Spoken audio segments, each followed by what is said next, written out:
Les amis, là, pas sans filtre. Les amis, sont là, quand ils tranquillement, diri à autre qu'à en grain, toutes les lumières sont calimées, sont là, qu'à porter gaïa, sont questions à poser. Bon, là. Jacques a dit, les amis, Jacques. À pas Jacques Prévert, hein? Jacques Bangou, les amis. Jacques a dit. Alors, les amis, après des années d'hibernation dans sa grotte de la désillusion, hein, parce qu'il était en gros taille, hein, après sa défaite politique aux élections municipales de 2020 à Pointe-à-Pitre, eh bien voilà, les amis, eh bien le voilà, Jacques Bangou. Voilà, Jacques Bangou, les amis, l'ancien maire de Pointe-à-Pitre, celui qui a en 12 ans dilapidé l'héritage politique des Bangou, Géniès, Tarel, hein, et Apayakio, hein, et tant d'autres pères fondateurs de la cité pointoise. Eh bien, les amis, eh bien, le voilà, qui réapparaît, les amis, comme une fleur, substituant, les amis, la robe d'avocat de son beau-frère Georges Bredin, eh bien, pour plaider sa cause. Voilà, il a plaidé cause. Mais par contre, il a plaidé cause, les amis, dans un bilan très poignant, par contre, hein, où la pédagogie semble prendre le pas sur l'ambition à peine dissimulée, les amis, eh bien, de sacrifier hein, lâchement, les amis, Sandra Jaric, jeté dans la fosse au lion, dans un déni de réalité, les amis. Non, mais ça grave, hein. Non, mais écoutez, c'est pas lui. Écoutez, c'est, nous allons arriver tout de suite. C'est Jacques Bangou, écoutez. Il m'est souvent demandé comment la question du déficit budgétaire de la ville a pu interférer sur les politiques mises en place et sur les perspectives qui sont offertes à la ville. Alors, je veux remettre les choses en situation. Dans un contexte de raréfaction des dotations de fonctionnement des villes-centres de tous les pays d'outre-mer, dénoncées par les maires à l'époque de ces villes dès 2005, dans un contexte de charge de centralité, évaluée mais non reconnue, dans un contexte du poids soudain apporté par la ponction sur nos budgets du remboursement de la dette de l'État, Pointe-à-Pitre, depuis des années, et ceci depuis des décennies, était sur le fil du rasoir s'agissant de l'équilibre de ses budgets. Quand au budget de 2016, la ville a présenté un budget déficitaire de 6 millions en attente d'une promesse de vente des terrains de la Martingale qui n'a pas abouti et un retard de paiement de la vente de la part d'un bailleur gestionnaire des logements de la ville, ma préoccupation a été extrême, bien entendu. Mais je campais sur la certitude d'une gestion saine, quoique difficile, de la rénovation urbaine. J'avais même été décoré pour cela, ainsi que le directeur technique de la ville, maillon essentiel de la construction de cette rénovation urbaine. Ce que je n'avais pas escompté, c'est le prétexte ainsi apporté à une attaque préfectorale sans équivalent dans l'histoire de la République, avec pour mission de me faire tomber politiquement et de remettre la ville de Pointe-à-Pitre dans le giron politique gouvernemental. La Chambre régionale des comptes, ainsi, dans un calendrier qui mériterait un jour d'être exposé, d'être publié, pendant 2 ans, à son rythme, fait la somme de toutes les écritures comptables qu'elle juge non conformes à sa vision ou pour lesquelles nous ne pouvons fournir dans l'immédiateté des pièces comptables faute d'une ingénierie financière qui n'était pas à la hauteur. Tout y passe. Recueil des recettes non prélevées par l'État depuis 1985, plus de 20 ans avant.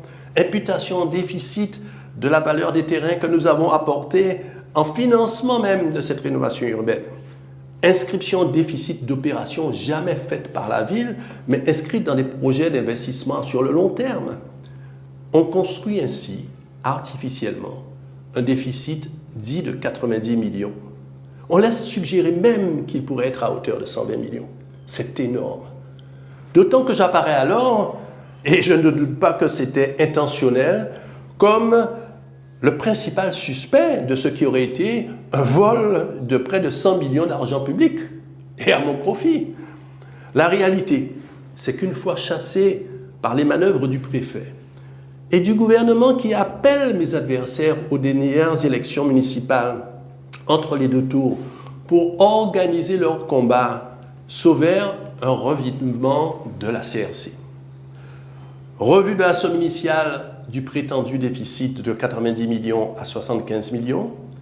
9 mois après, réécriture comptable en supprimant les constructions et les investissements non réalisés et simplement à étaler dans le temps avec une soustraction de 45 millions.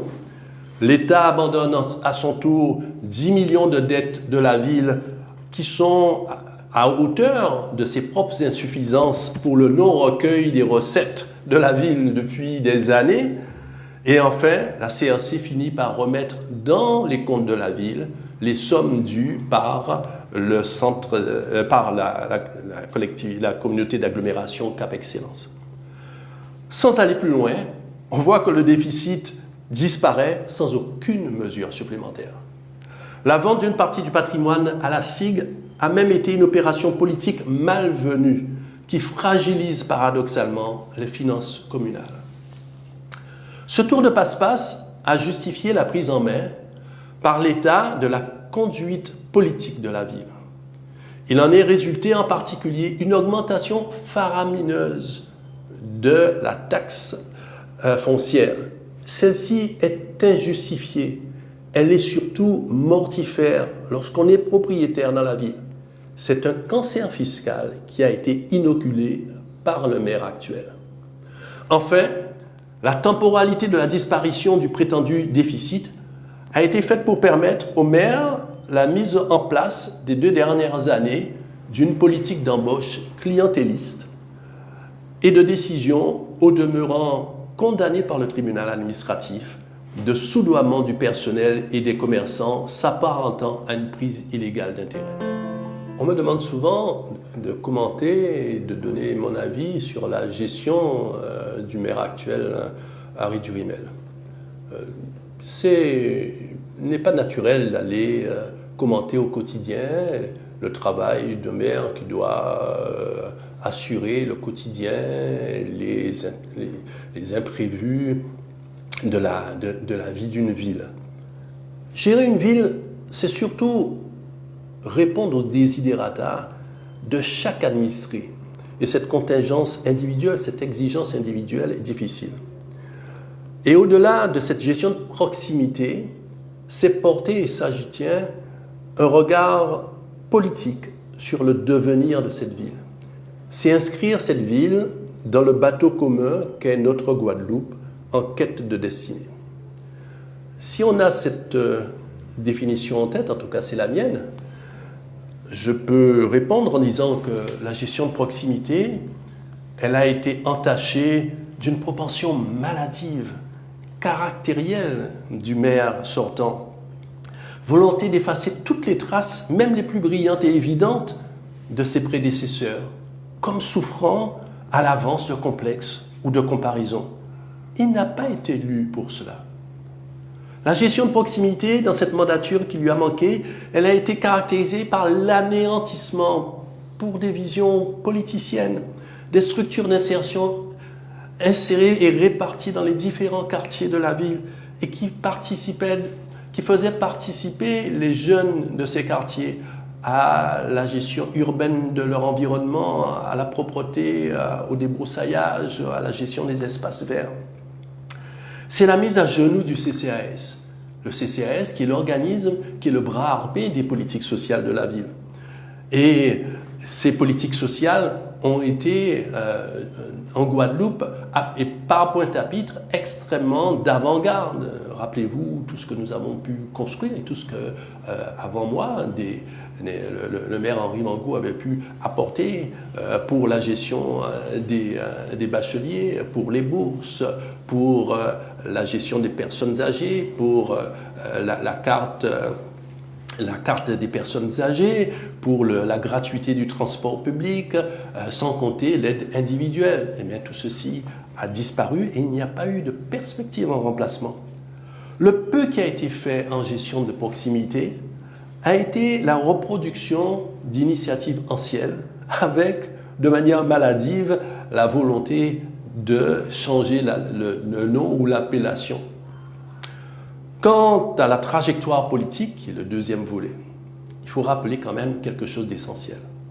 C'est le gouvernement qui choisit au lendemain du premier tour, qui nous avait placés en tête du choix des électeurs, pour organiser une réunion des autres groupes politiques autour d'Harry Durimel, afin d'assurer son succès, et il porte ce choix et cet attachement à cette décision gouvernementale comme une marque infamante qui est désormais, et il est désormais, sans poids et politique réel. On ne peut pas se contenter uniquement d'une analyse critique du passé et de comparer les actions des uns et des autres. Il faut aux générations qui montent, il faut à la population pointoise proposer une alternative et une vision d'avenir. Mon regard est le suivant. Nous avons assisté à 6 ans d'immobilisme complet, d'absence de perspective, de clientélisme et de gestion maladive des relations humaines. C'est l'exact contraire de plusieurs décennies de transformation décisive de la ville. Et la population, pas seulement les Pointois, mais la population tout entière de la Guadeloupe, attend que la ville de Pointe-à-Pitre redevienne un phare pour le pays Guadeloupe, un exemple et pas un contre-exemple, un laboratoire des défis à relever et pas le creuset de l'insécurité ou de la malpropreté. C'est un enjeu qui dépasse les limites propres de la ville. Il est double. Il faut à la fois trouver une personnalité politique en capacité d'incarner les préoccupations quotidiennes d'une population, reflet, elle, du tissu social de la Guadeloupe et de toute la Guadeloupe, d'avoir son écoute, d'avoir sa confiance, d'avoir son affection. Et puis on retrouver dans cette personne ou dans l'équipe qui l'accompagne et avec l'équipe qui l'accompagne, un rôle de bâtisseur, en tout cas une capacité de construire à l'échelle de l'agglomération, j'insiste beaucoup sur ce point, une perspective affichée de capitale caribéenne, équilibrée, puissante, où la mobilité, où l'éducation, où l'université, où la sécurité, où l'économie de proximité et vie culturelle permettent des parcours de vie heureux. Agglomération dans laquelle Pointe-à-Pitre, spécifiquement, devra apporter sa qualification et sa spécificité avec, à mes yeux, 3 objets principaux. C'est le berceau d'une université qui a vocation à s'ancrer et s'identifier à cet épicentre de notre archipel qu'est la ville de Pointe-à-Pitre. C'est la colonne vertébrale d'une expression culturelle guadeloupéenne qui est porteuse de notre identité. Et c'est enfin son essence commerciale de proximité qui doit s'adapter aux enjeux de la modernité du monde numérique. Alors, aller de l'avant, mais avec qui et comment? À la vision précise que j'ai des conditions pour le meilleur avenir pour ma ville de Pointe-à-Pitre, qui, je le rappelle, est à l'épicentre de la Guadeloupe, j'ai souhaité d'abord répondre par un engagement personnel pour bâtir à nouveau une nouvelle équipe d'hommes et de femmes ancrée dans la modernité. Mais justement, cette modernité exige que de nouveaux dirigeants apparaissent au premier plan et inscrivent une perspective d'avenir, non pas sur une mandature, mais sur des années dans l'avenir.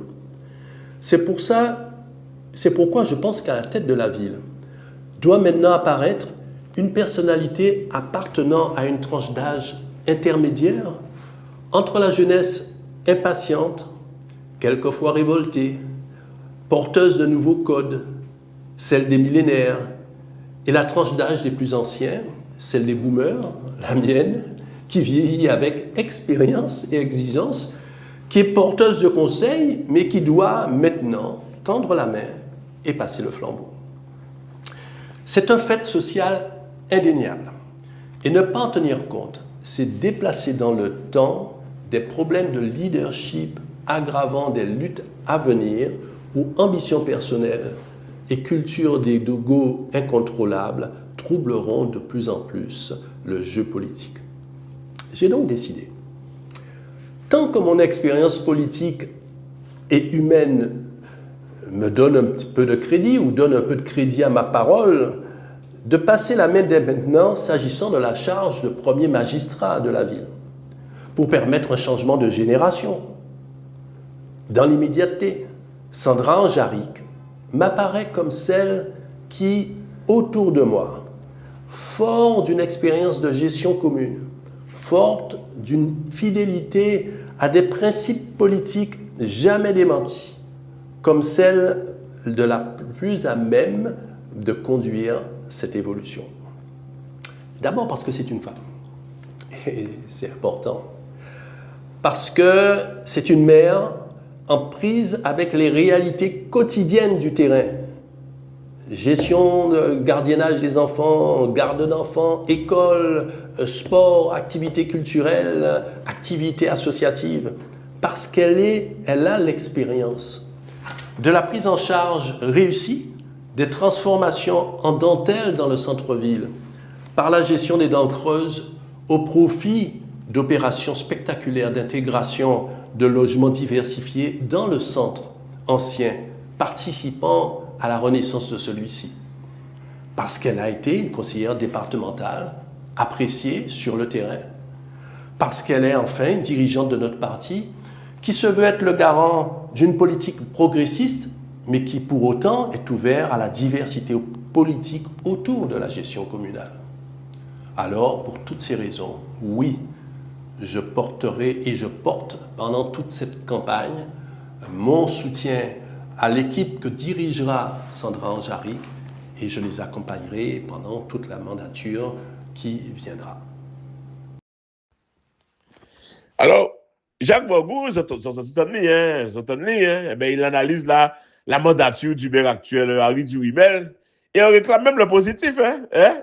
Seul le déficit abyssal nous vient tout droit de la préfecture, grand manitou de sa défaite électorale. En tout cas, les amis, Haïtien dit dans les blancs, mais Durimel a fait mon chier, mais il travaille pour redresser ville là quand même. Ouais, il travaille. Ouais, ça a fait un chier de dire ça, parce que chien nous bagaille la chasse. Mais justement, il faut appeler un chat par un moment, les amis. Et encore avouer que là, il surprend moi. Il surprend moi. Il faut le dire. Alors, Jacques Borgou, quoi est caché, Jacques? Ah là là, seulement si l'élection municipale là, pour ta comique. Ah, il y comique tout bon bon. On paquet de ça moun fait. Les amis, la mairie, pas Saint-Vincent-de-Paul, hein. Eh, les gars. Ok, c'est ça, de John là, et puis nous, quand on vient sur le bité encore pour la prêter. Et, campagne là, ça tu commence. Ok, nous, on fait comme ça. Tiens, ça solide, et puis, passe sur la tibou d'azot. La poste sans fit.